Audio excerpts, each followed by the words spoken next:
ಮೈಸೂರಿನ ಮಹಾಜನತೆಗೆ ನೋಡಿ, ರಸ್ತೆಯಲ್ಲಿ ಈ ಮರಗಳ ಕೊಂಬೆ ಬಿದ್ದಿರೋದಾಗಿರ್ಬೋದು ಅಥವಾ ಕೇಬಲ್ ವೈರ್ಗಳು ಅಲ್ಲಲ್ಲಿ ಕಟ್ಟಾಗಿ ಬಿದ್ದಿರೋದಾಗಿರ್ಬೋದು, ಅದರಿಂದ ಏನಾಗುತ್ತೆ ಅಂದರೆ ವಾಹನ ಸವಾರರು ಸ್ಪೀಡಾಗಿ ಬರೋದ್ರಿಂದ ಅವರ ಸ್ಟ್ಯಾಂಡ್ಗೋ ಅಥವಾ ಚಕ್ರಕ್ಕೋ ಅದು ತಾಗಿ ಬೀಳೋದ್ರಿಂದ ಏನು ಅನಾಹುತ ಜರುಗ್ಬೋದು ಅಂತ ನೀವೇ ಊಹೆ ಮಾಡ್ಕೊಳ್ಳಿ. ಯಾರಿಗೋ ಕೈಕಾಲು ಹೋಗ್ಬೋದು ಅಥವಾ ಪ್ರಾಣ ಆಹುತಿನೂ ತಗೋಬೋದು. ನಾನು ಹೇಳೋದು, ನಾವು ಹೆಲ್ಮೆಟ್ ಹಾಕ್ಕೊಳ್ಳಿಲ್ಲ ಅಂದರೆ ದಂಡ ಹಾಕೋಕ್ಕೆ ನೀವು ಸ್ಪಾಟ್ ಚೆಕಿಂಗ್ ನಿಂತಿರ್ತೀರ.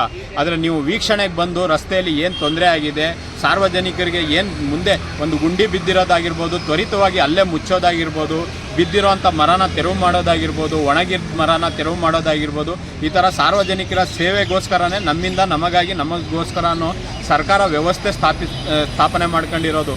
ಇಲ್ಲ ಅಂದರೆ ಅಧ್ಯಕ್ಷರ ಆಳ್ವಿಕೆ ಥರ ನಡಿಬೋದಾಗಿತ್ತು. ನಾನು ಹೇಳೋದು, ನನ್ನ ಕಾಳಜಿ ಏನಪ್ಪ ಅಂದರೆ, ಕಂಬಗಳಲ್ಲಿ ಅಲ್ಲಲ್ಲಿ ಹುಟ್ಟಿದಬ್ಬದ ಫ್ಲೆಕ್ಸ್ ಆಗಿರ್ಬೋದು, ರಾಜಕಾರಣಿಯ ಒಂದು ಕಾರ್ಯಕ್ರಮದ ಫ್ಲೆಕ್ಸ್ ಹಾಕಿರ್ಬೋದು. ಫ್ಲೆಕ್ಸ್ ಹಾಕೋದೇ ತಪ್ಪು. ಅದರಲ್ಲಿ ವಾರಗಟ್ಟಲೆ ತಿಂಗಳಗಟ್ಟಲೆ ನೀವು ಫ್ಲೆಕ್ಸ್ ಕಟ್ಟೋದ್ರಿಂದ ಏನಾಗುತ್ತೆ ಅಂದರೆ, ನೀವು ತಾತ್ಕಾಲಿಕವಾಗಿ ತಂತಿ ನುಲ್ತಿರ್ತೀರ. ಅದನ್ನೇನು ಬಿಗಿಯಾಗಿ ಕಟ್ಟಿರಲ್ಲ.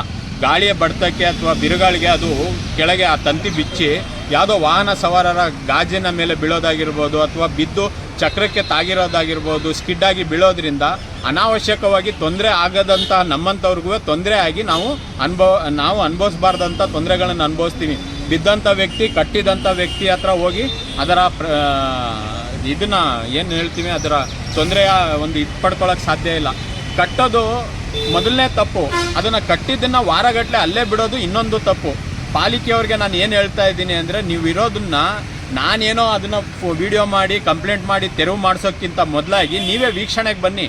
ಯಾವ್ಯಾವ ರಸ್ತೆಗಳಲ್ಲಿ ಏನೇನು ಆಗ್ತಾ ಇದೆ, ಏನು ಸಾರ್ವಜನಿಕರಿಗೆ ತೊಂದರೆ ಆಗ್ತಾ ಇದೆ ಅಂತ ನಿಮ್ಮ ಒಂದು ಟೀಮು, ಒಂದು ರಸ್ತೆ ಗುಂಡಿ ಮುಚ್ಚೋ ಅಂಥ ಟೀಮ್ ರೆಡಿ ಮಾಡಿ, ಅಲ್ಲಲ್ಲಿ ಯಾವುದೋ ಒಂದು ಶಾಲೆ, ಕಾಲೇಜು, ಮಂದಿರ, ಮಸೀದಿ ಈ ಕಡೆ ಕಸ ಹಾಕುವಂಥ ಜಾಗದಲ್ಲಿ ಕಸ ಆಗದೇ ಇರೋವಂಥ ಅವೇರ್ನೆಸ್ ಕ್ರಿಯೇಟ್ ಮಾಡಿ. CC ಕ್ಯಾಮ್ರಾಗಳನ್ನ ರಸ್ತೆಯಲ್ಲಿ ದಂಡ ಕಟ್ಟುವಂಥ ಉದ್ದೇಶಕ್ಕೋಸ್ಕರ ಸೀಟ್ ಬೆಲ್ಟ್ ಹಾಕ್ಕೊಳ್ಳಿಲ್ಲ ದಂಡ ಕಟ್ಟಿ, ಹೆಲ್ಮೆಟ್ ಹಾಕ್ಕೊಳ್ಳಿಲ್ಲ ದಂಡ ಕಟ್ಟಿ, ಅದೊಂಥರ ಬಿಟ್ಬಿಡಿ.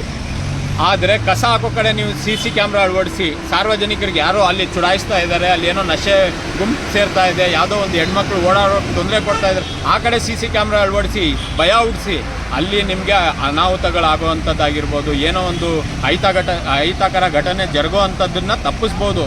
ಮುಂದಾಲೋಚನೆ ಮಾಡಿ. ಏನೋ ಆದ ನಂತರ ನಾವು ಏನೋ ಕ್ರಮ ತಗೊಳ್ಳೋದು, ಏನೋ ಅವರಿಗೆ ಒಂದು ಅನುಕೂಲವಾದಂಥ ಹಣ ಕೊಡೋದು ಬೇಕಾಗಿಲ್ಲ.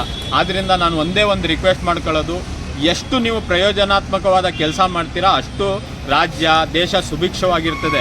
ನಾನೊಬ್ಬ ಸಮಾಜ ಸೇವಕ. ನಾನೇನಾದರೂ ಮಾಡೋಕ್ಕೆ ಹೋದರೆ 4 ಜನ ಬಂದು ನನ್ನ ಹತ್ರ ಜಗಳ ಆಡ್ತಾರೆ. ಯಾಕೆ? ಬಿಕಾಸ್ ನನ್ನ ಹತ್ರ ಅಧಿಕಾರ ಇಲ್ಲ. ಅಧಿಕಾರಿ ವರ್ಗ ನಿಮಗೆ ಒಂದು ಪವರ್ ಕೊಟ್ಟಿದ್ದೀವಿ. ಯಾರು ಒಂದು ನೀವು ಅಧಿಕಾರಿ ಇರ್ತೀರಾ, ನಿಮಗೆ ಒಂದು ಸರ್ವಿಸ್ ಅವಧಿ ತನಕ ಸರ್ವಿಸ್ ಇರುತ್ತೆ. ಜನಪ್ರತಿನಿಧಿಗೆ 5 ವರ್ಷ ಅವ್ರ ಹತ್ರ ಅಧಿಕಾರ ಇರುತ್ತೆ. ನೀವುಗಳು ಮಾಡಬೇಕಾದಂಥ ಕರ್ತವ್ಯ ನೀವು ಮಾಡಿದರೆ, ಮನೇಲಿ ಕೂತಿದ್ರು ನಿಮ್ಗೆ ಓಟ್ ಹಾಕ್ತಾರೆ. ನೀವು ಹಣ ಕೊಟ್ಟು, ಆಮಿಷ ಕೊಟ್ಟು ನೀವು ಚುನಾವಣೆ ಗೆಲ್ಲಬೇಕು ಅಂತ ಏನಿಲ್ಲ. ಈ ಥರ ಕೆಲಸಗಳು ಮಾಡಿ. ನಿಮ್ಮ ಏರಿಯಾಗಳಲ್ಲಿ ಇರ್ತಕ್ಕಂಥ ಸಮಸ್ಯೆಗಳನ್ನು ನೀವೇ ಮನೆ ಹತ್ರ ಹೋಗಿ ಆಲಿಸಿ. ಅವಾಗ ಏನಾಗುತ್ತೆ ಅಂದರೆ, ಜನರಲ್ಲಿ ಮನಸ್ಸಲ್ಲಿ ಉಳಿತೀರಾ. ಆವಾಗ ನೀವು ಬೇಡದೇ ಇರೋ